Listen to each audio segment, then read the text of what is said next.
Seigneur et bonsoir à tous. Comme je dis toujours, à chaque fois que j'ai un micro dans les mains, on vous salue et on vous bénit dans le précieux nom de Jésus. Il y a assez de choses dans ce monde qui veulent vous maudire, vous détruire, mais je vais vous rappeler que le Seigneur Jésus est venu pour vous bénir. Même si vous seriez le pire être humain de la planète Terre, il est venu quand même pour vous bénir, puis pour que vous puissiez le rencontrer, pour que vous puissiez être un petit peu meilleur. Parce que si vous le rencontrez, il va vous transformer en bien. Donc, je suis heureux d'être ici. Je veux en profiter avant que ça décolle pour remercier l'équipe pastorale, frère Pasteur Poulain et puis Linda, son épouse, qui sont fidèles, comme ça a été mentionné, depuis plusieurs années avec le chapiteau. Il n'y a pas beaucoup d'églises, d'organisations qui osent se lancer dans des projets comme ça. Mais quand il y a de la fidélité, tôt ou tard, Dieu voit ça puis il bénit. Donc, merci de vous être déplacés. Et ce soir, si vous vous êtes déplacés pour les bonnes raisons, c'est un succès garanti parce que le Seigneur va vous rencontrer là où vous êtes. Chacun de vous, vous êtes à des endroits différents dans vos vies, dans votre marche avec Dieu. Peut-être certains de vous ne le connaissez pas encore. Peut-être certains de vous pensez que vous le connaissez, mais il y a beaucoup plus à connaître de lui. Mais ce soir, il est ici pour vous rencontrer exactement là où vous êtes dans votre développement, là où vous êtes dans votre marche. Puis la bonne nouvelle, c'est qu'il va vous amener à un autre niveau avec lui. Si vous le voulez, bien sûr. Donc, il y a une personne dans ce coin-là qui veut. Fait que je vais juste... Ah, OK. J'aurais tourné mon lutrin plus de ce bord-là pour pas qu'on se sauve du temps.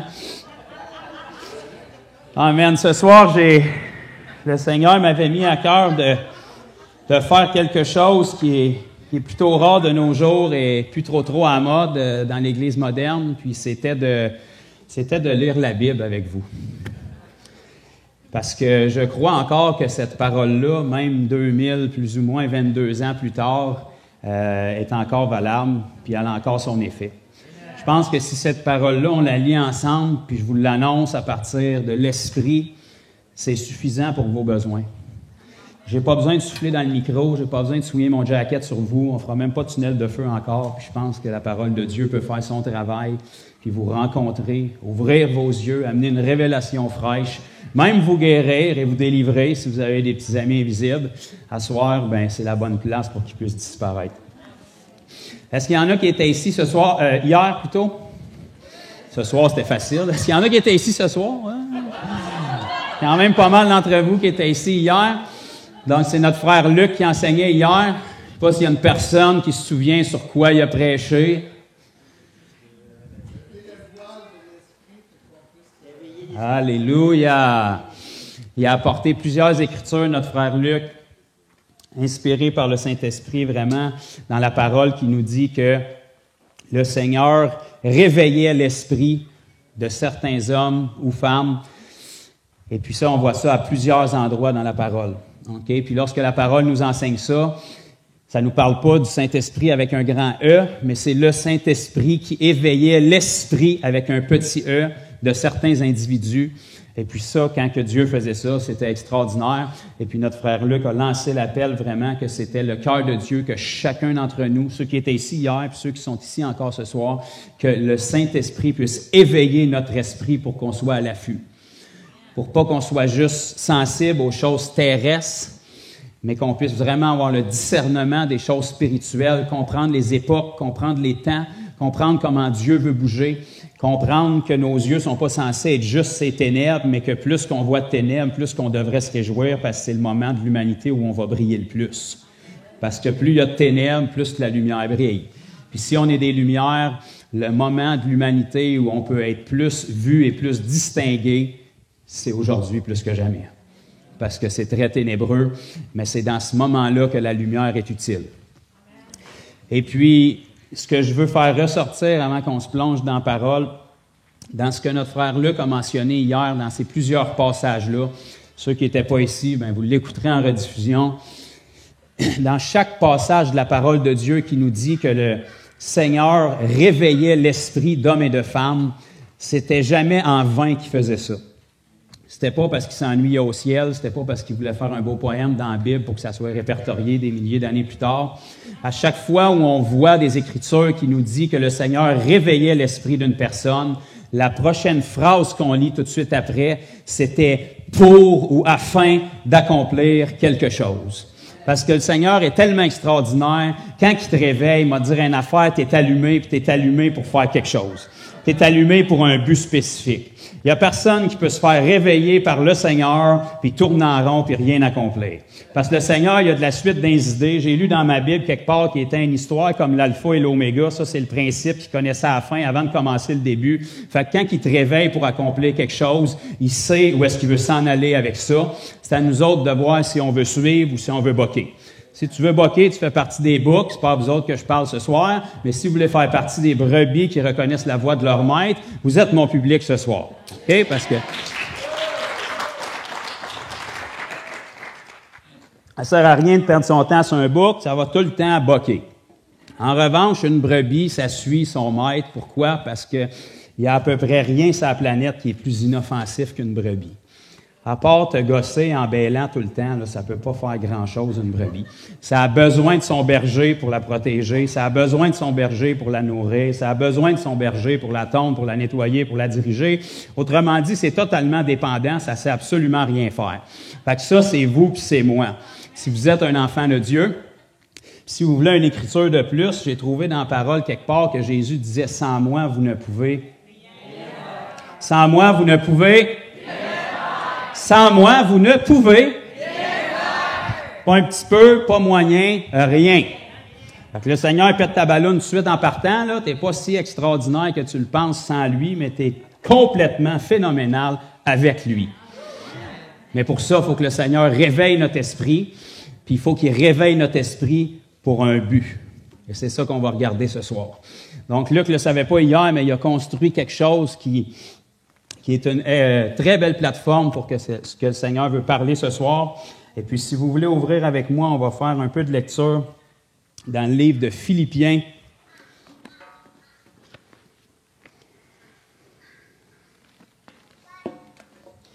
Et le chapitre 3.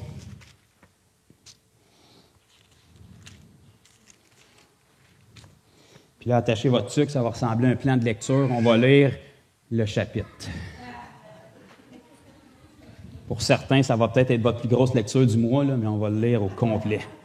Dans l'espoir que ça va vous donner le goût de continuer après, puis de vous rendre à l'Apocalypse, puis de vous rendre compte que l'histoire finit bien quand on est du bon bord. On prie. Seigneur, on te remercie pour ta présence qui nous a précédés ici ce soir. On te remercie de nous avoir fait grâce, Seigneur, de ressentir ça dans la louange, dans l'adoration, dans cette réjouissance qu'on a eue. Et Père, on te remercie aussi pour ce que tu t'apprêtes à faire lorsque ta parole va être proclamée. Ta parole qui est vivante, efficace, plus tranchante qu'une épée quelconque à deux tranchants, séparant âme et esprit, jointure et moelle. Elle sépare les sentiments, les pensées du cœur. Père, je te remercie parce que je sais que ta parole a cette même efficacité, qu'elle va être à l'œuvre ce soir, qu'elle va opérer profondément dans chaque cœur. Et que lorsqu'elle va être annoncée, elle ne retournera pas à toi sans effet, Seigneur. Elle va produire son effet dans nos vies. Elle va produire un effet permanent. Elle va produire une liberté. Elle va produire une liberté qui demeure. Elle va établir la vérité profondément en nous, Seigneur. On te remercie pour l'œuvre de ton Saint-Esprit qui agit dans cet endroit, qui agit dans les vies qui sont devant moi ce soir, Père. Et on veut te laisser toute la place. Fais ce que tu désires en nous ce soir. Viens nous rencontrer, nous visiter à l'endroit où on est rendu dans notre marche avec toi, Seigneur. Et je te prie, Père, de guider chacune des paroles qui va sortir de ma bouche, qu'il n'y ait rien de moi et que ce soit tout de toi, Seigneur. Que tu puisses vraiment prendre le contrôle, que ton Saint-Esprit puisse amener révélation sur cette parole qui va être apportée et que cette parole puisse donner la vie dans le nom précieux de Jésus. Amen. Vous êtes prêts? Oui. Allez votre casque, bouclez votre ceinture, on décolle. Philippiens, chapitre 3. Ça commence en disant « Au reste, mes frères, réjouissez-vous dans le Seigneur. » Bon, cette partie-là, on l'a faite tout à l'heure, ça a bien été. Maintenant, c'est que ici, ça semble être à l'impératif puis nous dire que c'est pas conditionnel à un événement une fois par année d'un chapiteau un jeudi soir. C'était une histoire de réjouissance constante. Puis si tu veux te réjouir constamment, ça veut dire que ta réjouissance ne peut pas être basée sur les circonstances, parce que moi te le dire tout de suite, ça ira pas tout le temps si bien que ça dans ce monde. Pour reprendre quelqu'un dans la Bible qui a déjà dit, dans ce monde, vous aurez des tribulations. Mais pourtant, le même livre qui avertit qu'on va avoir des tribulations dit « Réjouissez-vous toujours dans le Seigneur ». C'est pour ça que le petit bout « dans le Seigneur » est important. pas écrit « Réjouissez-vous dans vos émotions, réjouissez-vous quand ça va bien, réjouissez-vous dans louange, réjouissez-vous juste après les offrandes quand que le gars n'a pas vu que vous avez donné dedans. » Non, c'est écrit « Réjouissez-vous dans le Seigneur. » Dans le Seigneur, c'est le matin, c'est le midi, c'est le soir, c'est quand ça va bien, c'est quand ça va moins bien, parce que dans le Seigneur, ça va toujours bien. On va tourner un petit peu plus par là, j'ai eu un amen de ce bord-là. Au reste, mes frères, réjouissez-vous dans le Seigneur. J'aimerais vous rappeler ici que l'homme qui dit ça, c'est l'apôtre Paul qui a passé une grande partie de sa vie à écrire des lettres aux églises dans des cachots miteux, qui encourageait les églises, qui critiquait probablement la température de l'air climatisé puis la couleur du tapis dans l'église pendant que lui était d'un cachot en train de leur dire « Secouez-vous, relevez-vous, ça va bien aller. Le Seigneur est vivant, il est ressuscité, puis on va l'avoir, les gars. » Je ne me lasse point de vous écrire les mêmes choses. Ça veut dire qu'il semblait que c'était récurrent. C'est pas la première fois qu'il leur disait « Soyez donc heureux, les amis. » Je ne me lasse pas de vous écrire les mêmes choses, et pour vous, cela est salutaire. Prenez garde aux chiens, prenez garde aux mauvais ouvriers, prenez garde aux faux circoncis, car les circoncis, c'est nous qui rendons à Dieu notre culte par l'Esprit de Dieu, qui nous glorifions en Jésus-Christ et qui ne mettons point notre confiance en la chair. Wow, il y aurait tellement de choses à dire, là. Je vais essayer de sauter un petit peu. Verset 4, ça nous dit « Moi aussi, cependant, j'aurais sujet de mettre ma confiance en la chair. Si quelques autres croient pouvoir se confier en la chair, je le puis bien davantage. » Juste pour vous rappeler que l'apôtre Paul, dans la chair, il y avait quand même des qualités puis des qualificatifs. C'est un homme qui s'appelait Saul avant de se convertir, Saul de Tarse. Tarse veut dire qu'il avait été élevé probablement dans les meilleures universités qu'il y avait au niveau grec à cette époque-là. Dans le judaïsme, il avait été élevé au pied du meilleur maître qu'il y avait. C'était le All-Star à cette époque-là. Il s'appelait Gamaliel. Il était très calé au niveau du judaïsme, puis il était très calé au niveau de la philosophie puis l'éducation grecque. Fait qu'il aurait pu se vanter de bien des diplômes puis bien des choses. Mais Paul ne faisait pas ça. Verset 5, « Moi, circoncis le 8e jour de la race d'Israël, de la tribu de Benjamin, hébreu, né d'Hébreux, quant à la loi, pharisien, qui était une des sectes les plus élevées à cette époque-là, quant au zèle, persécuteur de l'Église, irréprochable à l'égard de la justice de la loi. Mais ces choses qui étaient pour moi des gains, je les ai regardées comme une perte à cause de Christ. » Une chance qu'on est dehors, au moins on entend les mouches voler.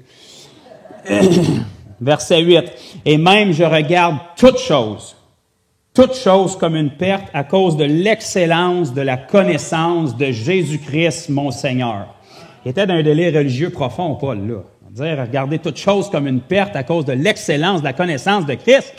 Ou bien il avait vraiment rencontré un Jésus qui l'avait jeté à terre sur la route de Damas, ou bien il y avait quelque chose qui clochait, mais il était zélé dans ses propos. « Pour lequel j'ai renoncé à tout. Et je les regarde comme de la boue afin de gagner Christ et d'être trouvé en lui, non avec ma justice, celle qui vient de la loi, mais avec celle qui s'obtient par la foi en Christ. La justice qui vient de Dieu par la foi. Afin de connaître Christ, ça c'est important, qu'est-ce qu'on va lire ici, là. Afin de connaître Christ et la puissance de sa résurrection et la communion de ses souffrances en devenant conforme à lui dans sa mort, pour parvenir, si je puis, à la résurrection d'entre les morts. OK, là, on aiguise nos oreilles, là. Ce n'est pas que j'ai déjà remporté le prix ou que j'ai déjà atteint la perfection, mais je cours pour tâcher de la saisir, puisque moi aussi j'ai été saisi par Jésus-Christ. Quel pourcentage aujourd'hui de l'Église moderne peut dire qu'ils ont été saisis à un moment donné par Jésus-Christ? Parce que quand on rencontre Jésus, c'est ça qui est censé de se passer. On n'adhère pas à une philosophie, on n'adhère pas à une religion, on n'adhère pas à un carton, on n'adhère pas à une main levée. On adhère à quelque chose qui nous a saisis, qui nous a tellement impactés qu'on est prêt à regarder tout ce qu'il y avait en arrière comme de la boue, puis on ne le laisse pas partir avec regret, on le laisse partir avec grande joie parce qu'on a trouvé la solution qui peut enfin nous libérer de la vie misérable qu'on avait avant. Alléluia. Regardez bien le verset 13. « Frères, je ne pense pas l'avoir saisi, mais je fais une chose. » Okay? Il n'était pas divisé en 15 options, puis les 12 conférences, puis les 25 clés du succès. Je fais une chose. Oubliant ce qui est en arrière et me portant vers ce qui est en avant. Je cours vers le but pour remporter le prix de la vocation céleste de Dieu en Jésus-Christ. Juste ce verset-là, là, ça devrait nous ouvrir les yeux puis nous donner un moment d'arrêt pour examiner notre vie puis commencer à se positionner devant Dieu puis faire les changements qui sont nécessaires si nécessaires. L'apôtre Paul ici disait au verset 14, « Je cours vers le but ». Fait qu'il semblerait ici que Paul ne dise pas « je cours vers un but, je cours vers mon but », mais il dit « je cours vers le but ». La parole semble nous dire qu'un enfant de Dieu, il a un but premier. Ça, c'est pas nous qui le décide, c'est pas à mode, c'est pas selon ta personnalité, c'est pas selon ton église, c'est pas selon ta dénomination, c'est selon la parole de Dieu. Paul disait « je cours vers le but ».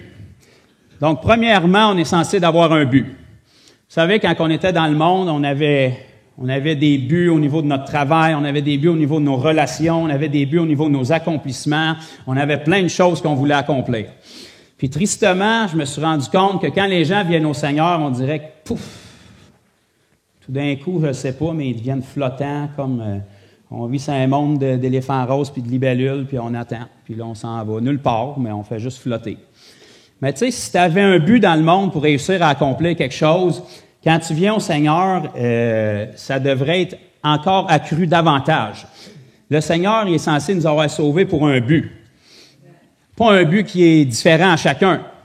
Un but qui est unique parce qu'on est tous le même corps puis on a tous la même tête, qui est le Seigneur Jésus. Puis si tout le corps travaille pour des buts différents, ben on n'ira pas loin. Parce qu'un corps, quand tous les membres partent de leur bord, c'est pas bon d'habitude. Ça risque de faire des petites déchirures, des petites fractures, puis ça ira pas loin. Mais en revanche, si tous les membres du corps se mettent d'accord et on avance vers un seul but, il y a des très fortes chances qu'on atteigne ce but-là. Puis l'apôtre Paul était tellement zélé, en plus de nous dire qu'il y avait un but, il nous dit qu'il court vers le but. Il flotte pas comme ça, là, en attendant que le Seigneur revienne. Alléluia, Maranatha, mon frère. Non, il y a un but, il est fixé dessus, puis il court vers le but. Il marche pas, il se fait pas traîner, il rampe pas, il court vers ce but-là. Puis il court vers le but pour quelque chose.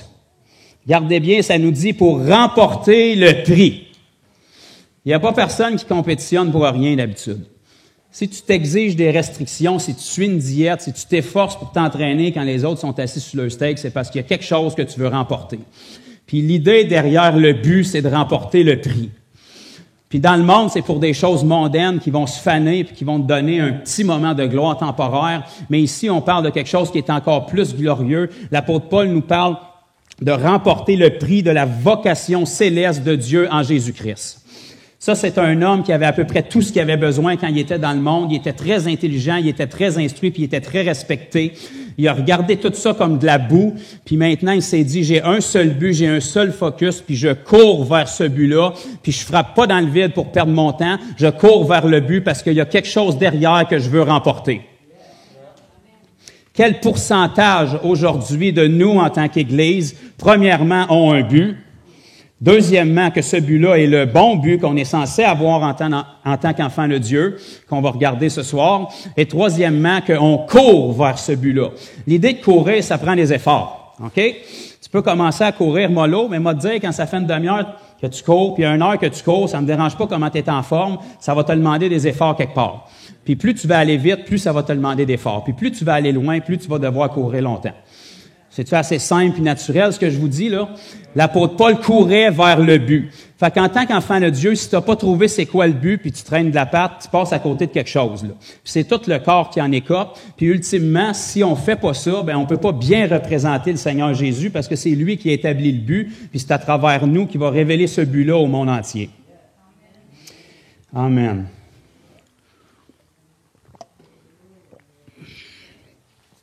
On va poursuivre, verset 15. Nous tous donc, qui sommes parfaits. Amen. Pas toujours dans nos actions, mais par le Saint-Esprit, il a rendu notre esprit parfait. Il nous a scellés en Christ et il nous a donné la capacité de marcher d'une manière parfaite. On n'est pas obligé, puis on ne le fait pas tout le temps, mais on a la capacité par le Saint-Esprit de ne pas pécher et de vivre une vie de sainteté. Ça, c'est rendu presque blasphématoire de dire ça, là, mais il y a un homme qui s'appelait comme l'apôtre Jean dans son épître qui a écrit « Bien-aimés, je vous écris ces choses afin que vous ne péchiez. » Point. Fait que c'est possible de vivre une vie de sainteté par le Saint-Esprit qui est en nous, puis c'est ça le but du Seigneur. Verset 16. « Seulement au point où nous sommes parvenus, marchons d'un même pas. » Un même pas. Si on est 25 et qu'on a 30 buts différents, ça va être bien difficile de marcher du même pas. Si on est 25 puis on a tous le même but puis on va tous à la même place, ça va être beaucoup plus facile parce que quand il y en a un qui tombe, on peut le relever parce qu'on s'en va tous à la même place.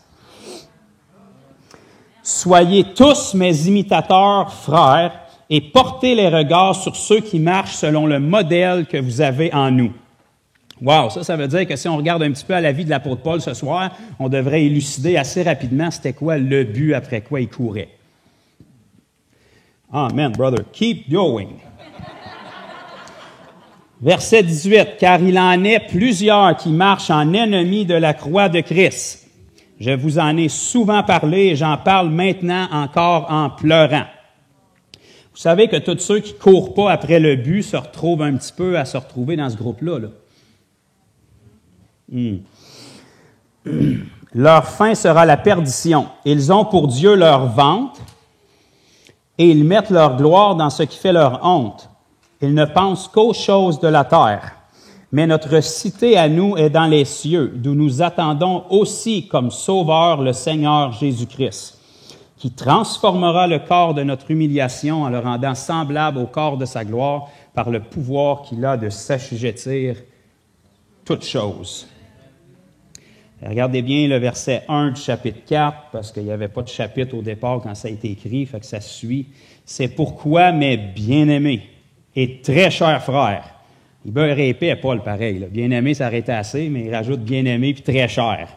« Vous qui êtes ma joie et ma couronne, demeurez ainsi ferme dans le Seigneur. » Puis il close ça avec un bien-aimé par-dessus. Fait que mes bien-aimés et très chers frères, vous qui êtes ma joie et ma couronne dans le Seigneur, demeurez fermes, s'il vous plaît, mes bien-aimés. Dans le sens, c'est vraiment important, là. J'espère que mon travail n'est pas en vain. J'espère que les fois où j'ai eu froid, j'ai eu soif, j'ai fait naufrage, j'ai été poussé dans des jeûnes, j'ai été lapidé, j'ai été laissé pour mort, j'espère que ça ne sera pas en vain. S'il vous plaît, mes frères bien-aimés, courez la course après le même but que moi, s'il vous plaît, parce que j'ai grandement besoin d'aide. Je voudrais pas que les coups que j'ai reçus soient en vain. Je voudrais pas que la fois où j'ai été lapidé puis laissé pour mort, ça veut dire qu'ils pensaient pas mal de pas m'avoir manqué quand ils se sont dit, je pense qu'on va arrêter d'y en lancer des roches, ils bougent plus ben. Ce qu'on va faire, c'est qu'on va se débarrasser du corps, puis on va le traîner en dehors de la ville. Mais ce même Paul-là qui s'est fait traîner en dehors de la ville, puis que les disciples se sont dit, ah, ben, coudonc, c'est pas drôle, hein, on va se laquer un petit peu, je pense. Non, ils se sont mis autour de Paul, ils ont prié, Paul est revenu à lui, puis le lendemain, il est rentré dans la prochaine ville qui était en Galatie, puis il est allé prêcher. Il est allé prêcher le même message qu'il avait mérité des roches dans la ville d'avant. Puis ça a eu un assez bon effet parce qu'en Galatie, ça a fait une église. C'est pour ça que Paul, plus tard, va leur dire dans le livre de Galates, « Quand je suis allé chez vous, j'étais malade. » Ben, c'est certain qu'il était malade parce qu'il s'est fait lapider à la veille. Fait que c'est sûr qu'il était pas beau à voir. Puis il leur dit, « Si vous auriez pu vous arracher les yeux pour me les donner, vous l'aurez fait. Mais vous n'avez pas reçu ma parole comme une parole d'homme, mais comme celle de Dieu. » Parce que le gars qui s'est fait lapider puis laissé pour mort, qui prend pas une journée de congé, qui se relève le lendemain, qui rentre dans une ville, puis qui commence à annoncer le même message, ça te donne une idée qu'il croit un peu dans ce qu'il prêche. Ça te donne une idée que son cœur est dans l'affaire. Pourquoi? Parce qu'il n'a pas changé de but après sa lapidation. Le même but qui l'avait amené à se faire lapider, c'est un bon signe pour lui pour dire, je pense que j'ai touché une corde sensible, là. Je pense que j'ai hérité le diable assez, fait qu'on est dans la bonne zone. On va rester ici, puis on va continuer à piétiner. Si je peux y taper assez ses nerfs, qu'il fait des cauchemars en pensant à moi, je vais continuer. Parce que la persécution, c'est généralement un signe qu'il y a une percée qui est en arrière. Si tu veux une percée, il faut que ça persécute. Puis pour que ça persécute, il faut que tu cours après le but. Parce que si tu cours après le néant, puis le vent, puis tu es divisé après des buts, puis tu cours après ton ventre, comme ça dit ici, tu n'auras pas grand persécution, mais tu n'auras pas de percée non plus. Puis tu vas être quelqu'un qui est flottant, qui s'en va nulle part, puis comme n'importe qui dans la vie qui n'a pas de but, tu n'auras pas d'accomplissement, puis tu n'auras pas de joie. C'est pour ça que l'apôtre Paul commence le chapitre en disant « Réjouissez-vous toujours dans le Seigneur ». Parce que c'est possible de se réjouir quand tu gardes tes yeux fixés sur le but. Parce que quand tu gardes tes yeux fixés sur le but, tu accomplis quelque chose. Puis quand tu accomplis quelque chose, tu vois la fidélité de Dieu. Parce que quoi que ce soit que tu accomplis, c'est pas toi qui l'accomplis, c'est Christ qui l'accomplit en toi. Puis quand sa puissance agit en toi, ça te stimule, ça te motive, ça t'attire près de lui, puis ça te donne une raison pour pour te réjouir. Puis quand le monde qui te persécute puis qui t'assomme avec des roches voit que tu te réjouis pareil puis que tu prêches le même message, alors que les autres sont tellement malheureux qu'ils ont besoin de te lancer des roches pour se sentir apaisés, ils se disent, je suis peut-être pas dans la bonne équipe. Parce que l'imbécile heureux qui est là, qui a de l'air dans le sec, là, même si j'y lance des roches, il se ferme pas, il crie encore plus fort, il est encore plus dans la joie. Puis étrangement, il y a du monde qui se rallie à sa cause. Fait que ça pousse les gens à changer d'idée.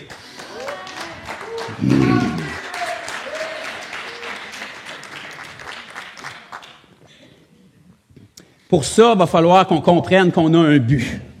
On a le même but qui est commun parce qu'on a le même Seigneur puis on a le même salut. Puis le Seigneur, si c'est le même esprit qui a mis en chacun de nous, notre frère Luc l'a dit hier dans Romains 8, chapitre 11, ça nous dit « Et si le même esprit qui ressuscite à Christ demeure en vous... » Ça, c'est parce que ça fait trop longtemps que je suis dans l'Église, c'est un vieux chant, là.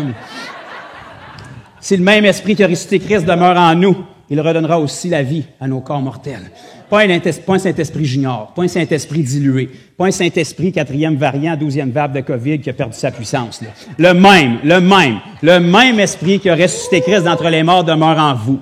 C'est le même esprit qui a redonné la vie au corps mort de Jésus. C'est le même esprit qui redonne la vie constamment, jour après jour, à votre esprit. C'est le même esprit qui va redonner la vie à vos corps mortels si vous mourrez avant que le Seigneur revienne. Puis si vous mourrez pas avant que le Seigneur revienne, checkez bien l'histoire, votre corps va changer par ce même esprit-là. En un clin d'œil, c'est fini tes défauts, c'est fini tes rides, c'est fini tes cheveux gris. Un corps glorieux. Va tellement être brillant qu'on ne verra plus. Ce même esprit-là, c'est le même esprit qui veut te pousser à courir vers le but. Si tu le laisses faire. Pour beaucoup de chrétiens, ils ont reçu ce Saint-Esprit-là, leur cœur a été changé, leur vie a été transformée. Yes, alléluia, kumbaya, on n'en parle plus. Ce Saint-Esprit-là est pris en cage depuis ce temps-là. Ils font face à des besoins chaque jour. Le Saint-Esprit veut sortir, le Saint-Esprit veut bouillir, le Saint-Esprit veut parler, veut encourager, veut annoncer la bonne nouvelle. Mais ils tiennent en cage parce qu'ils sont tellement charnels. Ils tiennent en cage parce qu'ils savent pas qu'ils ont un but. Ils tiennent en cage parce que moi, mon frère, je suis introverti, tu sais, j'ai le ministère d'intercession. Non, mon ami! Tout le monde est appelé à intercéder. Puis dans la Bible, l'intercession, c'est pas un ministère. La Bible dit prier sans cesse. Ça, c'est un give-in. C'est pour tout le monde. Tu as le ministère d'ambassadeur de Christ. Tu as le ministère de réconcilier l'homme avec Dieu. Ça, c'est ton ministère. Silencieux, pas silencieux, bégaye pas, introverti, extraverti, n'importe quel traverti. Tu as le même ministère. Toutes les excuses que tu peux trouver, Moïse les a données avant toi et puis ça n'a pas marché.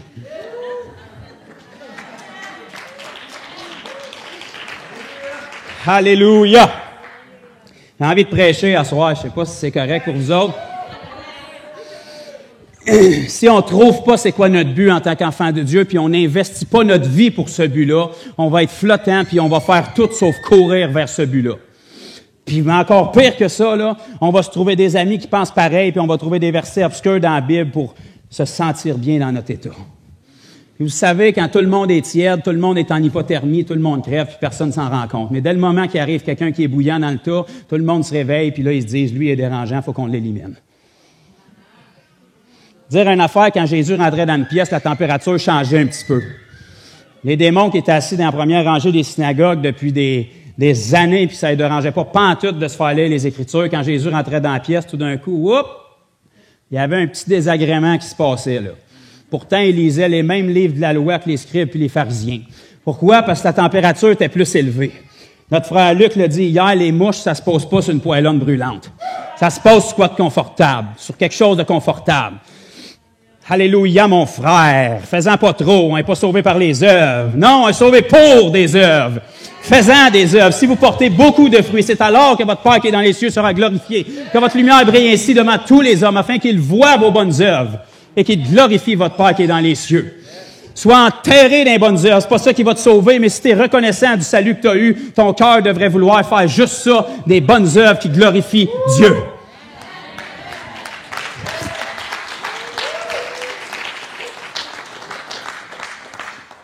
Vous savez, si on veut découvrir le but, là, je vous fais languir parce qu'il y en a probablement qui savent tous c'est quoi le but, mais on regarde tout à gauche puis à droite, puis on va attendre de voir c'est quoi la révélation. Mais qu'on l'ait, on va l'étudier dans le grec puis dans l'hébreu pour être sûr que c'est ça, parce qu'on veut pas le... On le sait c'est quoi le but, mais on tourne autour du pot, puis on l'étudie dans toutes les langues, mais dans le fond, on le sait très bien c'est quoi, parce que le Saint-Esprit en nous pousse toutes à la même chose. Parce que le même Saint-Esprit qui poussait Jésus à avoir la vie qu'il a eue, c'est le même Saint-Esprit qui a poussé les apôtres à avoir la vie qu'ils ont eue. Si vous regardez la vie des apôtres, ça ressemblait pas mal à celle de Jésus. Puis le même Saint-Esprit qui poussait les apôtres, c'est le même Saint-Esprit qui est allé chercher Saul de Tarse, qui a donné 3-4 taloches qui tombent à terre, puis le rend aveugle un petit peu pour le faire réfléchir. Puis ce même apôtre Paul-là a fait la même chose que Jésus puis les apôtres. Parce que c'est le même Saint-Esprit. C'est le même Saint-Esprit qu'on a en nous. Vous savez, le peuple d'Israël, dans l'Ancien Testament, il nous est donné pour nous servir d'exemple. Pas pour qu'on s'identifie à lui. OK? Le monde aime ça s'identifier à tout sauf Jésus. Oui, mais l'écharpe dans la chair de Paul, mon frère. Oui, mais Job. Oui, mais Jésus. Mettons qu'on voudrait s'identifier à Jésus. Puis les histoires de l'Ancien Testament, on est là pour apprendre leurs erreurs, pas pour refaire les mêmes, puis trouver des versets à mettre par-dessus. OK? Le peuple d'Israël, dans l'Ancien Testament, il y en a peut-être qui s'en souviennent, à un moment donné, se sont trouvés d'un problème, puis ils étaient esclaves en Égypte avec Pharaon. Il y en a tous qui ont lu cette histoire-là? Affaire d'Exode, là, puis...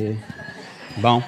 Fait que là, on a un paquet d'Israélites qui sont le peuple de Dieu. Ils ont l'alliance avec Dieu. Ils ont décidé de faire à leur tête, donc inévitablement, ils se retrouvent dans un problème. Pas dur de se retrouver dans un problème. On va dire une affaire, pour chaque kilomètre d'autoroute, tu as 2 kilomètres de fossé à chaque bord.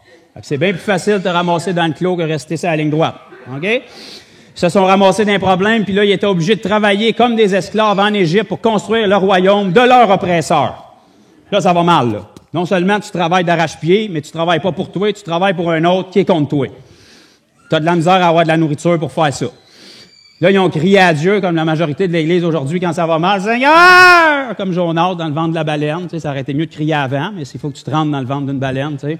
« Seigneur! » Puis là, le Seigneur est intervenu, il est venu les sortir. Puis il les a sortis de là, il les a fait passer à travers la mer Rouge, à sec. Dire une affaire, ce bout-là, on n'en parle pas souvent, là, c'est une affaire de la fendre en deux, mais de passer à sec, c'est une autre affaire. Ça fait de la boîte enlevée dans le fond. Là. Ils ont traversé ça à pied, à sec. Puis là, ils ont été libérés de leur oppresseur, puis ils se sont ramassés dans le désert. Mais tu sais, l'idée, c'était de se rendre en terre promise. Hein.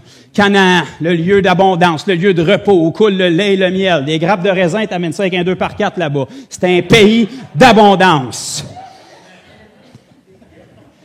Mais au lieu de ça, ils ont tourné en rond combien de temps? 40 ans. Puis ceux qui ont tourné en rond l'ont même pas eu, la terre promise, parce qu'ils étaient incrédules, endurcis de cœur, cou raide. Syndrome du torticolis. On va prier pour ça à soir, si vous avez ça. Ils ont tourné en rond. Mais souvent, on oublie que dans cette histoire-là, le Seigneur nous révèle la même chose qu'on est en train de lire aujourd'hui à travers le but qu'on doit avoir puis courir vers le but. Le but premier de Dieu, c'était pas de les amener dans la terre promise. Je le savais qu'il n'y aurait pas d'amen là-dessus. Je vous laisse réfléchir. Cette image-là nous représente exactement ce qu'on vit aujourd'hui. Vous savez, l'Égypte représente le monde. Pharaon représente le diable. Ses soldats représentent les démons puis les anges déchus qui travaillent pour lui, qui gardent le peuple de Dieu dans l'esclavage.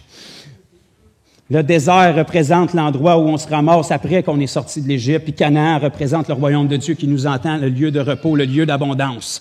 Mais il y a certaines étapes qui sont là. Puis le peuple de Dieu, quand il est sorti de l'Égypte puis qui ont été libérés, surnaturellement, 10 plaies. Probablement que la majorité serait découragée après la première, mais Pharaon avait la tête dure, ça a pris 10 plaies. Mais on oublie souvent que la raison pourquoi ils devaient sortir de là, puis pourquoi Dieu voulait les faire sortir de là, c'est que Dieu a dit encore et encore à plus d'une reprise à travers la bouche de Moïse quand il est allé vers Pharaon, « Laisse aller mon peuple afin qu'il puisse venir, pas dans terre promise, m'adorer, me servir dans le désert. » Parce que ça donne absolument rien de rentrer dans la terre promise si tu n'as pas compris ce parti-là avant. Le but, c'était pas la terre promise. La terre promise, c'est le résultat puis l'effet d'avoir compris le but puis d'avoir accompli le but. Pourquoi ils ont tourné en rond pendant 40 ans dans le désert? C'est parce qu'ils ont fait tout sauf ça. Ils pensaient pas à l'immédiat. Ils pensaient pas à adorer Dieu dans le désert. Ils pensaient pas à apprendre à connaître ce Dieu-là qui avait fendu la mer en deux puis qui les avait fait sortir de l'Égypte avec 10 plaies. C'est pas assez de te faire sortir d'Égypte. Le monde veut tellement plus te voir qu'ils te garochent de l'argent dessus pour que tu t'en ailles. L'Égypte garochait leurs richesses sur eux autres pour qu'ils sacrent le camp. Ça te donne une idée comment est-ce que le Seigneur est bon, qu'il voulait les bénir, puis les amène dans un lieu tranquille où est-ce que tu as la paix dans le désert. Pourquoi? Parce que avant que je vous donne quoi que ce soit d'autre, puis que je vous donne la bénédiction, il faut que vous appreniez à me connaître, à m'adorer, puis à passer du temps avec moi. Parce que si vous faites pas ça avant d'avoir la bénédiction, ce sera pas très long que vous allez adorer la bénédiction plutôt que d'adorer celui qui bénit.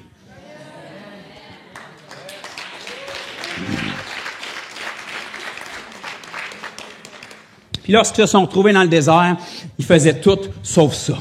Ils pensaient à la terre promise, puis c'était comme un désir lointain, comme la majorité des chrétiens. On va-tu être bien au ciel, mon frère, alléluia. Ou bien ils pensaient à leur vie passée, puis ils me disaient contre Moïse, tu serais arrêté mieux de nous laisser en Égypte. Au moins, là-bas, on pouvait manger. Un petit peu de temps en temps, mais on pouvait manger. Là, on est pogné dans le désert avec de l'eau pure qui sort des roches puis de la manne qui tombe du ciel fraîche tous les matins. T'aurais dû nous laisser en Égypte. Plutôt de vivre la bénédiction de Dieu puis de passer du temps avec leur Dieu, d'apprendre à le connaître. Ils vivaient soit dans le passé ou soit dans l'espérance, mais ils sont complètement passés à côté. Ils ont tourné en rond après le queue puis sont morts dans leur incrédulité.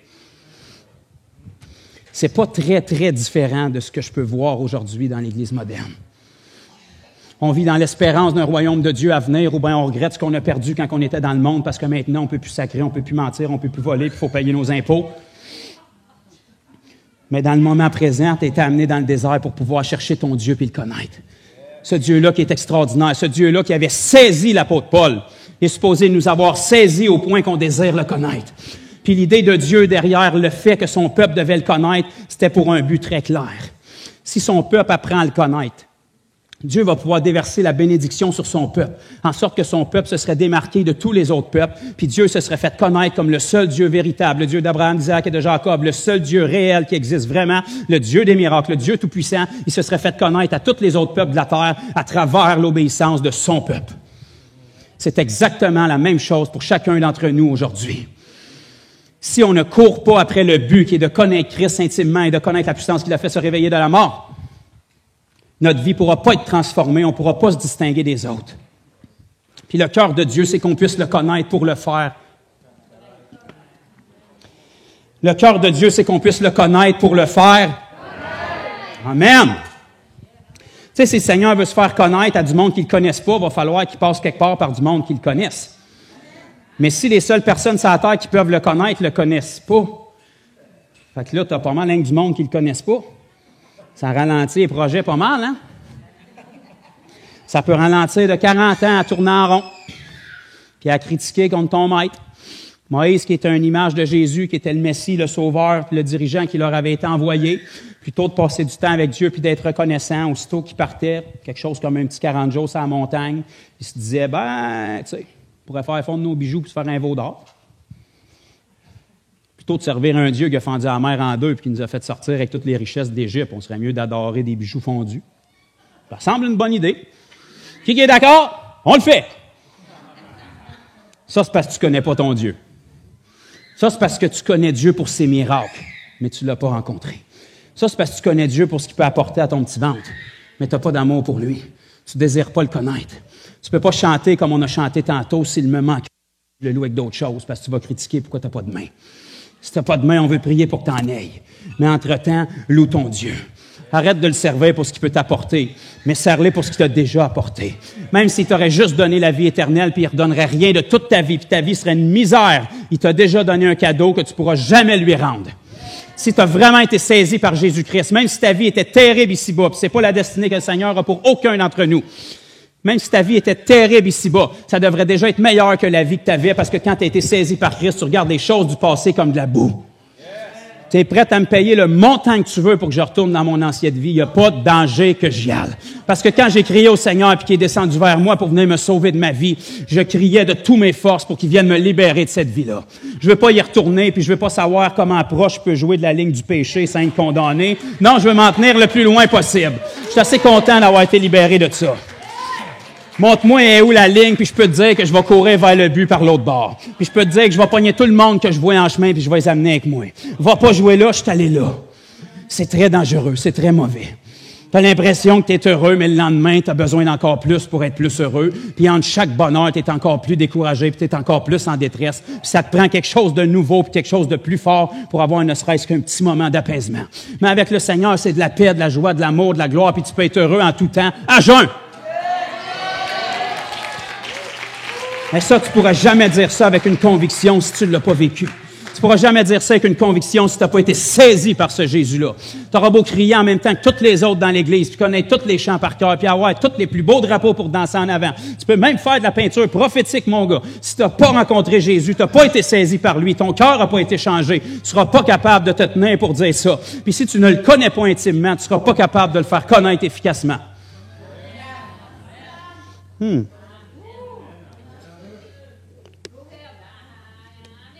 Je ne sais pas à quelle heure que les lumières se ferment, mais on va continuer un petit peu.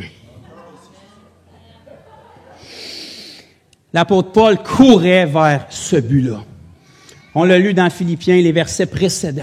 Il disait, mon but, c'est de connaître Jésus-Christ et la puissance qui l'a fait se lever de la mort. Et à quoi ça ressemblait dans son quotidien, cet homme-là qui cherchait à connaître ce Dieu-là, ce Dieu qu'il avait rencontré sur la route de Damas, qui avait changé son parcours de vie complètement. À quoi ça ressemblait pour lui de connaître ce Dieu-là? Bien, c'est assez évident quand on regarde la vie de l'apôtre Paul. Partout où est-ce qu'il allait, il faisait de sa vie aucun cas. Puis il sacrifiait sa vie pour que les gens puissent rencontrer ce Jésus-là qu'il avait lui-même rencontré. Puis à chaque fois qu'il se présentait devant des dignitaires, des empereurs, des rois, dans toutes les villes majeures de l'Empire, parce que c'était ça qui était le but de Dieu, puis c'est pour ça que Dieu voulait l'utiliser, il redonnait son témoignage. Vous m'avez connu, j'étais connu quand j'étais dans le monde. Vous m'avez connu quand j'étais dans la religion. Vous m'avez connu quand j'étais très éduqué à Tarse. Vous êtes tout au courant de ma vie, j'ai pas besoin de rien vous apprendre.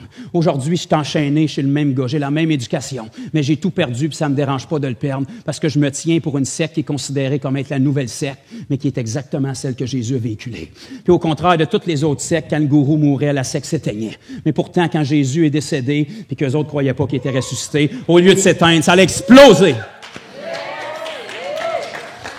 Puis quand le diable a fait l'erreur de venir tuer le premier martyr, puis qu'il pensait d'être bien content, qu'il avait parti le party en enfer avec du gros AC/DC qui jouait, m'a dit une affaire, s'est tiré dans le pied pas mal. Parce qu'en faisant ça, ils pensaient d'éteindre l'Église, mais au lieu de ça, ils ont explosé, se sont dispersés, puis l'Évangile s'est rendu vers les non-juifs, puis c'est à cause de cette erreur-là qu'on est là aujourd'hui.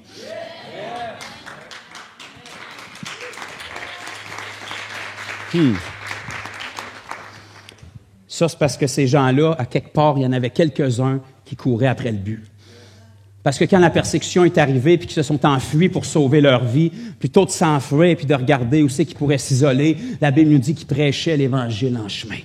Puis qu'ils ont prêché l'Évangile à des non-juifs puis à des Grecs en cours de route. Dans leur fuite, ils n'avaient pas perdu les yeux le but. Ça va peut-être être rabattu une minute ou deux, va peut-être falloir se cacher un petit peu, va peut-être falloir se faire descendre d'un panier d'osier le long du mur de la ville pour être capable de survivre une journée de plus, mais en cours de route, on continue d'annoncer le message. Parce que c'est pas écrit nulle part dans la Bible que quand tu es persécuté, les gens peuvent pas être sauvés pareil. C'est pas écrit nulle part dans la Bible que quand tu passes à la TV comme un malfaiteur, les gens peuvent pas être guéris pareil. C'est pas écrit nulle part dans la Bible que le Seigneur peut pas faire des miracles parce que les autres sont pas d'accord. C'est pas écrit nulle part dans la Bible que quand les gens sont pas d'accord puis ils pensent que t'es un imbécile heureux dans une nouvelle secte, qu'il y a pas de vie qui peuvent être transformées quand même. C'est pas écrit nulle part dans la Bible que même si les gens croient pas dans un démon puis qu'ils leur donnent des pilules, les gens peuvent pas être délivrés quand même.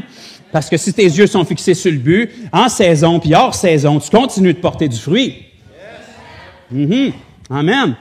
Puis là, on s'apprête à rentrer dans bien des saisons qui sont hors saison. Puis là, ceux qui faisaient partie des boucs, ils n'en porteront pas de fruits. Mais si on fait partie des brebis puis que nos yeux sont sur le but, pendant que tout le monde va installer dans la boîte, nous autres, on va courir vers le but. Puis là, on va se démarquer. Puis là, les gens vont dire, « Wow! Le Dieu de ces gens-là, je le veux. » Ce que le peuple d'Israël n'a pas réussi à faire dans le désert, maintenant, nous qui est le peuple de Dieu, on peut réussir à le faire. On peut réussir à le faire connaître à toutes les langues, toutes les tribus, toutes les nations. Pourquoi? Parce qu'on a tous le même but. Puis on court vers ce but-là. Pas de difficulté à parler de ce Dieu-là parce qu'on l'a rencontré. Il nous a saisis. Puis il nous a pas seulement saisis une fois. En 1992, mon frère, c'était un mardi soir, pas grand monde dans l'église. J'ai entendu l'appel, versé une larme, avancé, j'ai été sauvé, j'ai encore ma carte de membre, je l'ai plastifiée. Alléluia. Merci Seigneur pour ça. Mais encore, qu'en est-il depuis? Tu sais, faut être fidèle jusqu'à la fin, hein? Amen. Faut être fidèle jusqu'à la fin. Par contre, la fidélité selon Dieu, c'est bien différent des fois de ce que nous autres, on appelle de la fidélité.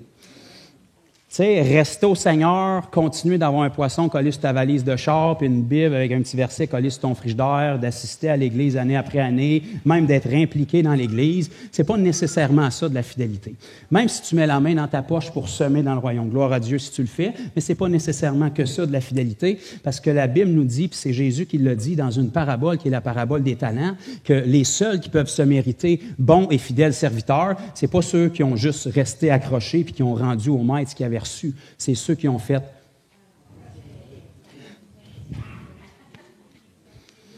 Le talent premier, la devise première que le Seigneur nous a donnée, c'est son Saint-Esprit.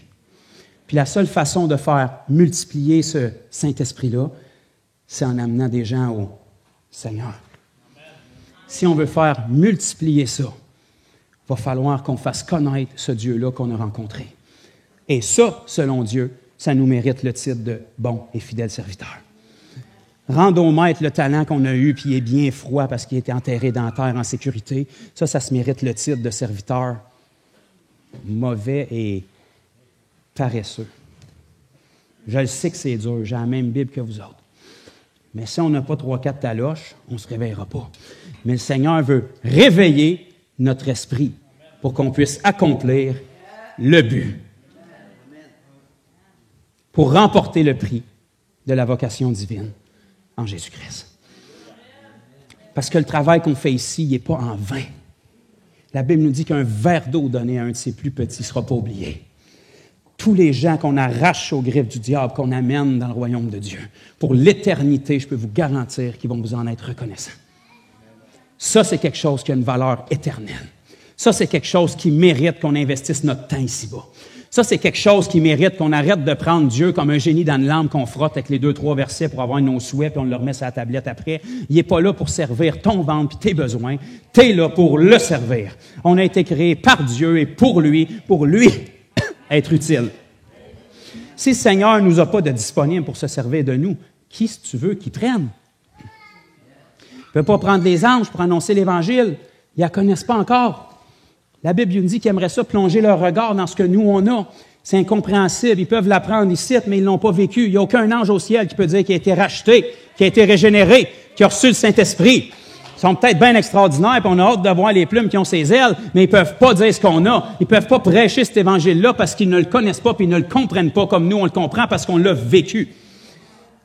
Mais si le Seigneur veut faire connaître ce message-là, il n'y a que nous. Je vous annonce qu'on est l'équipe d'élite du Seigneur. Ça ressemble peut-être pas à ça quand tu te regardes dans le miroir. Le monde autour de toi ne sont peut-être pas d'accord avec l'idée, mais selon Dieu, c'est ça. Imagine-toi qui est en train de faire ses équipes de ballons chasseurs puis qui choisit le monde, là, il te prend toi. Puis là, tu fais « Moi, tu m'as pas vu jouer. » Il voit quelque chose que tu vois pas. Il voit quelque chose en toi que toi, tu vois pas. Il voit quelque chose en toi que toi, tu soupçonnes pas. Parce que quand il t'a façonné dans les profondeurs de la terre, puis qu'il t'a tissé, puis qu'il connaissait tes jours avant qu'aucun d'eux n'existe, il savait la destinée qu'il avait écrite sur ta vie. Puis pour mettre la destinée qu'il a mise sur ta vie, il savait qu'il fallait qu'il mette les qualités en toi pour t'accomplir cette destinée-là. Puis pour que cette destinée-là puisse s'accomplir avec les qualités qu'il a mises en toi, il fallait que la seule et unique qualité qui a de l'importance revienne en toi, puis ça, c'est son Saint-Esprit. Si tu es saisi par Jésus puis que ce Saint-Esprit-là revient en toi, là, tu peux entrer dans les projets, la destinée qu'il y a pour toi. Tu peux commencer à courir vers le but. Tu n'es pas distrait, tu n'es pas divisé à 1001 endroits. Tu as un but, tes yeux sont fixés dessus, tes pensées sont nourries de choses-là. Puis ce que tu contemples, c'est ce qui est glorifié dans ta vie. Là où tu mets tes yeux, là va être tes actions, puis là va être ton cœur. Mets tes yeux sur les choses célestes. Mets tes yeux sur les aspirations. Le ciel, c'est pas juste quelque chose qui est à venir. On peut vivre le ciel ici-bas, maintenant. Le ciel est venu s'établir en vous maintenant. Le ciel, puis le royaume de Dieu s'approche des gens maintenant à travers vous. Jésus a dit, le royaume de Dieu maintenant, il n'est pas sous une forme qui tape à l'œil, mais il est sous sa forme invisible. Le royaume de Dieu maintenant, il est en vous. La seule façon que le royaume de Dieu peut s'approcher de ceux qui ne le connaissent pas, c'est à travers vous puis moi. Mais ça, si on est divisé avec 12 buts puis qu'on a à peu près 1% de notre temps pour ce but-là, ça ira pas loin. Puis on n'aura pas de difficulté à trouver des amis qui ont à peu près le même problème que nous. Puis on va se faire un groupe en marge qui ont à peu près les mêmes idéologies. Puis pendant ce temps-là, il n'y a personne qui court après le but, puis il n'y a personne qui accomplit quoi que ce soit. Puis on se dit, il fait donc bien noir dans ce monde-là, c'est donc bien ténébreux. C'est certain, si toutes les lumières sont dans le même coin puis ils ne bougent pas, il n'y a pas grand-chose qui va se passer. Savez-vous comment ça prend de chrétien pour changer une lumière brûlée? 1. Parce que tristement, tous les autres prient contre les ténèbres, mais il y en a un qui s'est dit, « Hey, on va arrêter de prier, on a rien à le faire. » Tu sais, c'est pas plus compliqué que ça, dans le fond. On le complique parce qu'on ne veut pas changer la lumière. Puis on prie pour que l'autre ait la révélation. Puis l'autre prie pour que tu aies la révélation. Puis l'autre étudie le grec pour prier dans une langue obscure pour que tu aies la révélation. Puis l'autre prie en langue pour que tu aies la révélation. Mais pendant qu'il prie en langue, c'est le Seigneur qui prie. Puis le Seigneur ne prie pas ça du tout. Le Seigneur est en train de prier pour que toi tu aies la révélation puis que l'autre fasse « Aïe, aïe, c'est juste ça qu'il fallait faire. Je suis capable de faire ça moi aussi. Puis s'il est capable, je suis bien meilleur que lui. Moi, le faire moi aussi. » Fait qu'à un moment donné, ça fait peut-être 10 ans que le Seigneur a exaucé toutes nos nuits de prière, mais il n'y a personne qui s'en est rendu compte parce qu'il n'y a personne qui a osé y aller pour voir l'accomplissement des prières. Puis là, on rit tout, mais dans le fond, on devrait dire « Ouch! C'est bon, Seigneur! Assomme-moi encore! » Jésus s'est tenu dans la synagogue quand il a commencé son ministère dans la ville où il avait été élevé, Capernaum, Nazareth, puis il a déroulé le rouleau du prophète Isaïe. Il a trouvé un passage spécifique. Et puis il a dit quoi? « L'Esprit du Seigneur est sur moi, car il m'a oint pour annoncer une bonne nouvelle, pour ouvrir les yeux des aveugles, pour guérir ceux qui ont le cœur brisé, pour proclamer la liberté à ceux qui sont captifs. » C'était ça le but de l'Esprit du Seigneur sur lui. Jésus n'était pas divisé dans ses buts. Il était focusé sur le but. Quand Jésus a eu la mauvaise nouvelle que son cousin avait eu une mésaventure fâcheuse, comme perdre la tête, mettons, il n'a pas pris une journée de congé. Pourtant, dans le naturel, ça aurait été très justifié. Au lieu de ça, il a pris ses armes et il s'est dit, c'est correct, Satan, tu as voulu aller là, il est rentré dans la ville puis il a guéri tout le monde. Tu veux jouer à ça? Il fallait encore une autre fois voir qu'est-ce qui va arriver. Il s'est battu sur le bon terrain. Il n'a pas pris les armes physiques, il a pris les armes spirituelles qu'il avait, puis il a attaqué le diable et le royaume des ténèbres là où ça fait mal. Parce que ses yeux étaient sur le but. Il n'a pas tombé dans le panneau de la distraction émotionnelle que le diable avait à y proposer. Parce que Jésus était humain comme vous. Son cousin Jean-Baptiste, il devait l'aimer comme vous aimez peut-être vos cousins et vos cousines. Mais pourtant, il ne s'est pas laissé distraire par ça. Il a gardé ses yeux sur le but, puis il a continué d'avancer, puis ça a continué d'impacter. Puis quand vous faites ça, le diable va y penser à 2 fois avant de venir toucher à votre vie, puis avant de venir toucher à un de vos proches. Parce qu'il sait qu'il va y avoir des représailles. Tu veux venir attaquer, c'est de ton affaire. Parce que tout ce que tu me fais, je te le fais en paix puis en double. Fait que viens-t'en, puis on va voir qui c'est qui gagne. Parce que celui qui est en moi est plus fort que celui qui est dans le monde.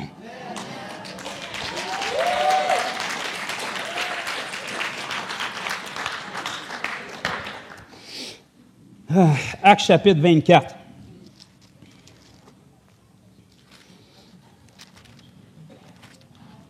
Pardon, chapitre 20, verset 24. Ça va être mieux comme ça. Actes des apôtres. On remarque ici que ce livre-là ne s'appelle pas la prière des apôtres, la théologie des apôtres, les meetings des apôtres, les discussions des apôtres, les commentaires des apôtres. Non, c'est les actes des apôtres. Pourquoi? Parce qu'ils avaient le même but que le Seigneur, puis ce but-là les poussait à faire des actions en accord avec ce but-là pour que le but s'accomplisse. Et dans Actes chapitre 20, verset 24, Paul disait ici, « Mais je ne fais pour moi-même aucun cas de ma vie, comme si elle m'était précieuse, pourvu que j'accomplisse ma course. » Ouais, on a encore la course qui revient ici, là. Tu sais, il n'a pas dit une course ou une des courses, non, ma course. La même course au singulier qui nous parlait dans le passage précédent. Pourvu que j'accomplisse ma course, et regardez bien, avec joie. Pourquoi? Parce que quand tes yeux sont sur le bon but, ça va être une joie d'accomplir ta course, peu importe comment il y a de difficultés. Parce que tu étais déjà prêt qu'il y ait des difficultés en cours de route. Tu n'es pas surpris quand il arrive, tu étais déjà prêt à ça. Pourvu que j'accomplisse ma course avec joie et le ministère que j'ai reçu du Seigneur Jésus d'annoncer la bonne nouvelle de la grâce de Dieu. La clé de ça, pourquoi Paul était capable de faire ça, au-delà d'avoir été saisi par Jésus, c'est qu'il nous dit au début du verset, « Moi-même, je fais aucun cas de ma vie. » Il avait abandonné sa vie. Il avait tout laissé. Il avait brûlé tous ses ponts, il avait coupé tous ses cordages, on y va. J'ai juste un ticket pour aller. Il n'y a pas de danger que je revienne. Je ne sais pas où je m'en vais, mais je m'en vais par là. Le Seigneur va intervenir. Le Seigneur va mettre sa main. Ça a de l'air fou pour les gens du monde, mais Dieu voit de la foi. Si tu fonces puis tu vas de l'avant, tu vas être capable d'accomplir ta course. Puis l'apôtre Paul avait compris une chose. L'Évangile, ça coûte ta vie. Mais en réalité, c'est encore gratuit parce que ça n'a jamais été ta vie. L'idée que c'est ta vie, c'est le monde qui t'enseignait ça. Mais ça n'a jamais été ta vie. Tu n'as pas le contrôle sur le souffle que tu viens de prendre, tu n'as pas le contrôle sur le prochain que tu vas prendre si tu le prends. La vie appartient à Dieu, elle t'a été insufflée. Tu décides de faire ce que tu veux avec cette vie-là, mais lorsque tu vas prendre ton dernier souffle, tu vas lui rendre avec la redevabilité de ce que tu as fait avec. Fait que ça n'a jamais été ta vie. Fait que le meilleur service que tu peux te rendre à toi et à toute la société, c'est d'y redonner ce qu'il t'a donné pour que lui puisse faire avec ce qu'il avait l'intention de faire au départ. Abandonne ta vie, renonce à toi-même, et là, tu vas pouvoir être un disciple de Jésus. Et à ce moment-là, tu vas pouvoir dire, comme l'apôtre Paul, je ne fais aucun cas de ma vie. L'être humain, ce qu'il y a de plus précieux, c'est sa vie. L'être humain a peur de la mort puis tout ce qui s'approche de la mort. Et vous savez, ce qu'il y a de plus épeurant dans la vie, c'est pas quelqu'un qui pèse 400 livres de muscle. C'est quelqu'un qui n'a plus rien à perdre. Si tu n'as plus peur de la mort, il n'y a plus rien qui t'arrête. Tu es sans limite. Mais moi, te dire une affaire, un chrétien, il est sans limite, parce que la mort n'a plus de pouvoir sur lui. Elle peut affecter ton corps temporairement, mais en réalité, il faut rien que changer ton adresse, parce que tu as la vie éternelle. Puis ton corps, peu importe où est-ce qu'il tombe, il va se relever un jour. Fait que s'il n'y a plus rien qui t'arrête, puis t'enlève les limites, puis t'as renoncé à toi-même, le diable n'a plus rien pour s'accrocher après. Fait que là, tu deviens un très grand danger pour lui. Puis je peux te dire que s'il y a le choix parmi plusieurs cibles, c'est certainement pas toi qui vas choisir en premier. Parce que si tu t'adonnes à être un chrétien qui croit, c'est sûr qu'il va viser à côté. Il va viser sur ceux qui utilisent l'Évangile pour se remplir le ventre. Il va viser sur ceux qui utilisent les promesses pour embellir leur vie. Puis je vais essayer de trouver un verset obscur quelque part dans Lévitique pour justifier que j'ai besoin d'une plus grosse piscine pour battre mon voisin. Alléluia. Là, tu peux tout de suite te dessiner un bullseye dans le front parce que c'est la prochaine cible que le diable vise. Parce qu'il n'y en a rien à faire de ce que tu dis. Tu dis que tu aimes le Seigneur? OK. Moi, je ne pense pas que tu aimes le Seigneur, je pense que tu en as juste besoin. On va voir si je viens affecter les choses que tu as, voir si tu continues de l'aimer. Mais s'il touche à tout ce que tu as, puis ça ne change pas ton cœur pour Dieu, puis tes yeux sont fixés sur le but, puis au lieu de te ralentir, ça te propulse, moi, te dire une affaire, je pense qu'il va aller se cacher ailleurs. Puis pendant qu'il va se cacher ailleurs, tu ne le laisses pas partir de même. Tu dis, merci d'être venu me visiter, maintenant je sais où ce que tu es, je pars après toi. C'est pas ça, mon frère, c'est arrogant. La Bible dit encore qu'il est sous nos pieds. La Bible dit encore qu'il a dépouillé les dominations, les autorités en les livrant publiquement en spectacle à la croix. Ou c'est la vérité ou c'est de l'arrogance, mais si tu t'adonnes à le croire, on est censé d'être la tête et non la queue. Le diable, il est censé d'être là. Puis il est censé d'avoir peur des enfants de Dieu. Parce que quand Jésus arrivait, les démons, ils n'essayaient pas de l'intimider. Ils négociaient puis ils pleuraient comme des fillettes. C'est ça qu'ils faisaient. C'est ça que la présence de Dieu faisait. C'est ça que les démons devraient faire quand on est là. C'est ça que le diable devrait faire quand on est là. Mais ça ne se passera jamais si on n'a pas les yeux fixés sur un seul et même but. On ne travaille pas ensemble en tant que corps, puis on ne fonce pas de l'avant pour avoir une force d'impact. Si on est flottant, puis on est divisé, puis on a 1001 buts qu'on s'invente avec des versets bibliques obscurs, puis qu'on passe à côté du but premier, pourquoi le Seigneur nous a sauvés, on ne pourra rien accomplir d'efficace. Parce que la Bible nous dit dans Éphésiens 2:8 qu'on a été sauvés pour un but, pour des bonnes œuvres, afin qu'on les accomplisse. On n'est pas sauvés par les œuvres, on est sauvés pour. Il commence par te sauver pour que tu puisses les accomplir, parce que tu ne pouvais pas les accomplir avant qu'il te sauve. Fait que numéro 1, il te sauve. Ça, c'est pas par les œuvres. Avant qu'il te sauve, tu ne peux pas en faire des œuvres. C'est des œuvres charnelles qui vont te donner la gloire à toi. Mais il vient te sauver, te donner un nouveau cœur, te remplir, mettre une bombe atomique en dedans de toi. Puis là, il te dit, regarde dans le livre de ta vie que j'ai écrit toutes ces œuvres-là. Maintenant, va s'il te plaît, puis accomplis-les. Je t'ai sauvé pour ça. C'est pour ça que Jacques, le frère du Seigneur, disait, je te montrerai ma foi par mes œuvres. La foi en premier, c'est pas les œuvres qui sauvent, c'est la foi. Mais qu'est-ce qui te dit que tu as la foi si tu n'as pas d'œuvres pour le prouver? Parce qu'une foi véritable produit inévitablement des œuvres. Et tant que tu ne produiras pas d'œuvre, il n'y a pas personne qui va savoir que tu es sauvé. Il va falloir que tu le dises. Puis moi, te dire une affaire, c'est peut-être le temps de changer. Si tu es un chrétien, James Bond. 007, top secret. Alléluia, il faut être sage, mon frère. Tu es tellement top secret que même le ciel ne sait pas que tu es chrétien.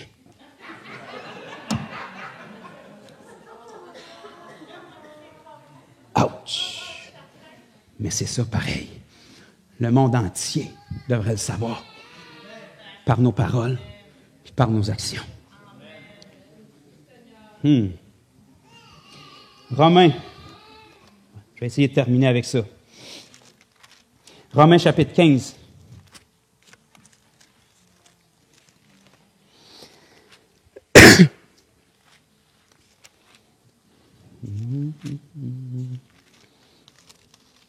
Romains chapitre 15, à partir du verset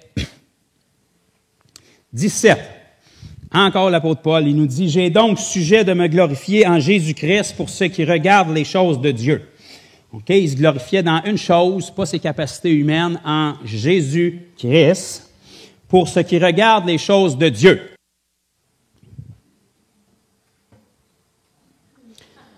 Bon, OK. Car je n'oserais mentionner aucune chose que Christ n'a faite par moi. Autrement dit, je ne vous parlerai pas d'aucun de mes accomplissements hors que ce que Jésus a fait par moi. Vous êtes-vous intéressé de l'entendre? Bien, ça pourrait à vous le dire. Je vais vous montrer ma foi par mes œuvres. Je vais vous montrer qu'est-ce que ça donne courir après le but pour remporter le prix de la vocation céleste.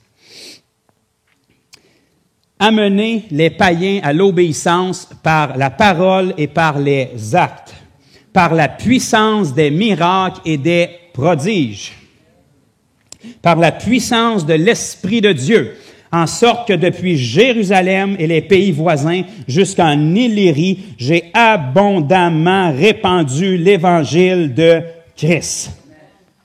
Le même apôtre Paul qui disait à la communauté de Philippe, « Soyez mes imitateurs et les autres qui sont des modèles comme moi. » Pourquoi? Parce qu'il a mis ses yeux sur le but. Il a été saisi par Jésus, puis il a réalisé qu'il a été saisi pour un but. Je suis saisi pour rencontrer Christ afin de devenir son porte-parole et de le faire connaître jusqu'à mon dernier souffle. Puis quand mon dernier souffle va être arrivé, il y en a déjà un autre pour prendre la relève parce qu'on est plusieurs. Puis si tu penses d'arrêter l'Évangile en tuer un, j'ai une bonne nouvelle pour toi. Il y en a 10 autres qui sortent avant même que tu en aies tué un. Parce que c'est le même message, c'est le même esprit. Tu peux arrêter un corps, mais tu peux pas arrêter un esprit. Puis le royaume de Dieu, il va s'établir sur terre, que tu le veuilles ou non. Puis il n'y a rien ni personne qui peut arrêter le message. Puis il est trop tard pour le diable, il a manqué son coup. Il a déjà essayé de détrôner Dieu, puis ça n'a pas marché. Il a essayé de voler le règne aux êtres humains, mais le Seigneur est venu nous le redonner. Maintenant, la seule chose qu'il peut faire, c'est essayer de te venir jouer ici pour te ralentir puis perdre du temps. Mais il y a quelqu'un quelque part qui va se réveiller puis dire « Hey! » La terre puis les royaumes d'ici-bas, ça appartient à ceux qui ont un nombril. Pas toi, Satan. Tu fais pas partie de l'Alliance, toi. T'es pas un enfant de Dieu. Moi, j'ai été placé ici-bas, puis dans la Genèse, ça dit « Soyez féconds, multipliez-vous, dominez sur la terre et assujettissez-la. » C'est pas le mandat qui a été donné au diable, ça, c'est le mandat qui a été donné aux hommes. Fait que je vais reprendre ma place. Satan, tu vas retourner à ta place, tu vas être sous nos pieds, puis on va reprendre les royaumes d'ici-bas en annonçant la bonne nouvelle, puis en ayant nos yeux fixés sur le but.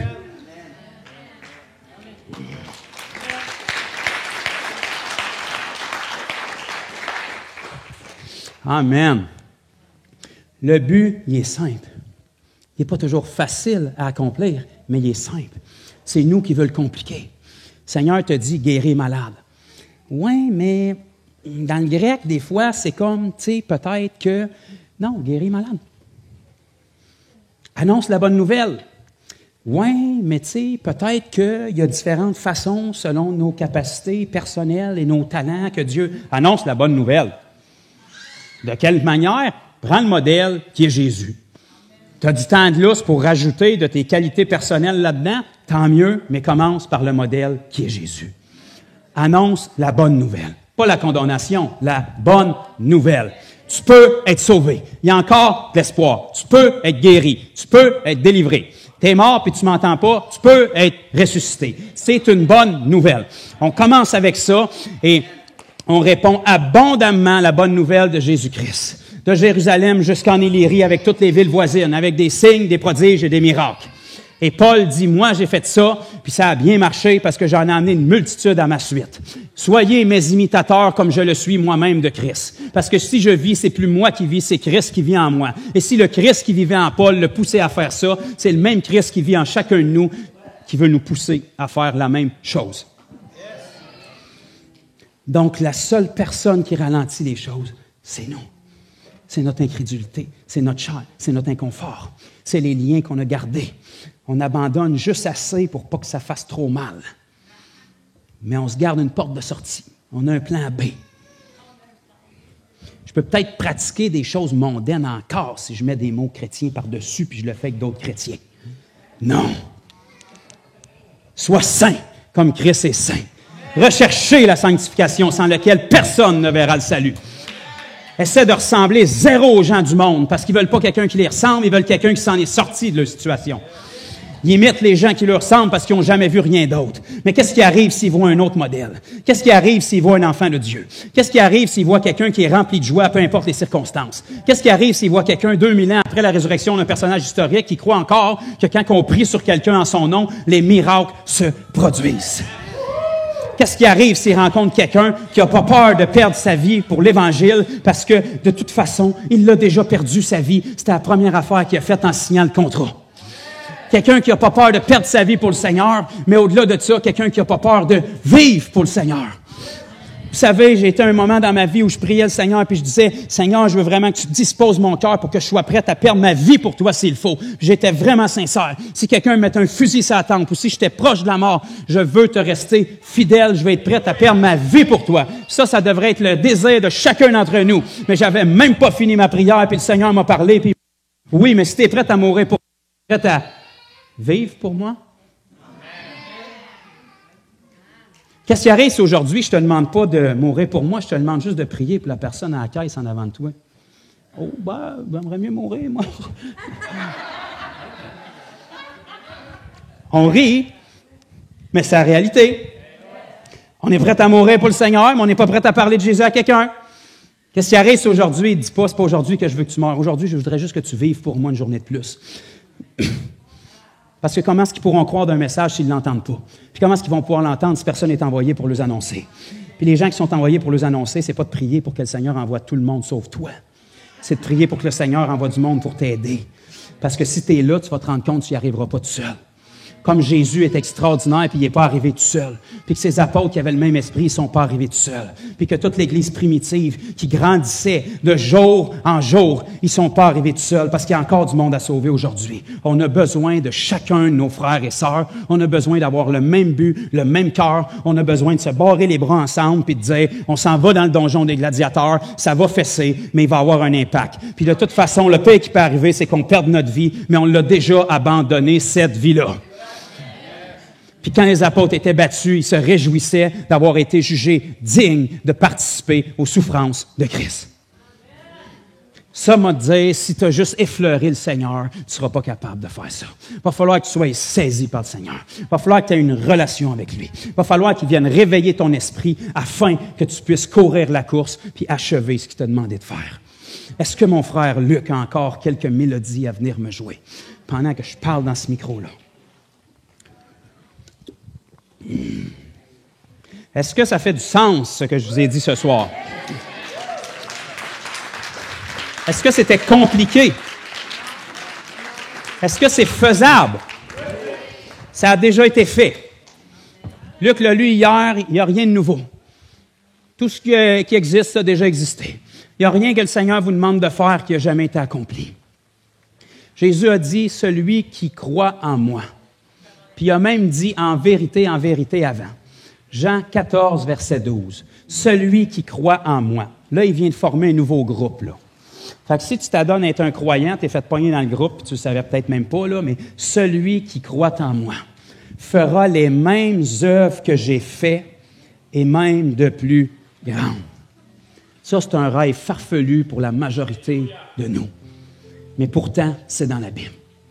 Parce que Jésus a dit, parce que je m'en retourne auprès du Père.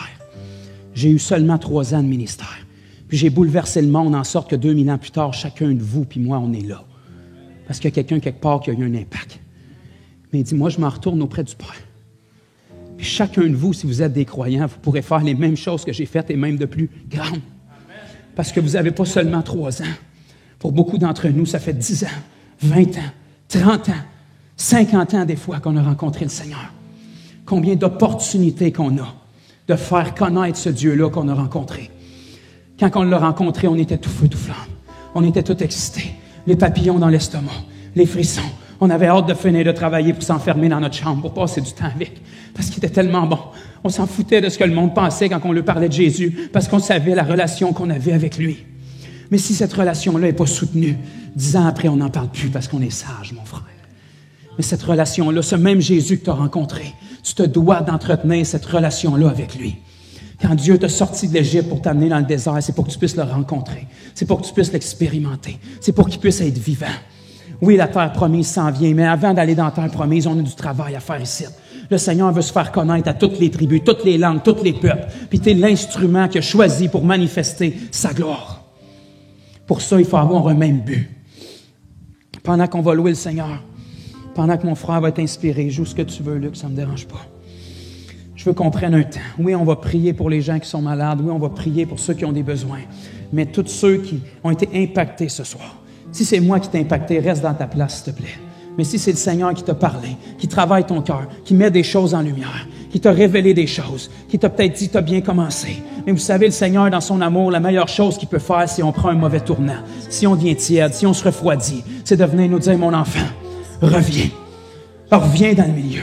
Sors du fossé, reviens dans le milieu de la route. Retrouve ton premier amour. Retrouve ton feu. Retrouve ton but. Mets tes yeux dessus, puis investis tes efforts. Travaille ton horaire pour que la qualité et la quantité de ton temps soient axées à me faire connaître.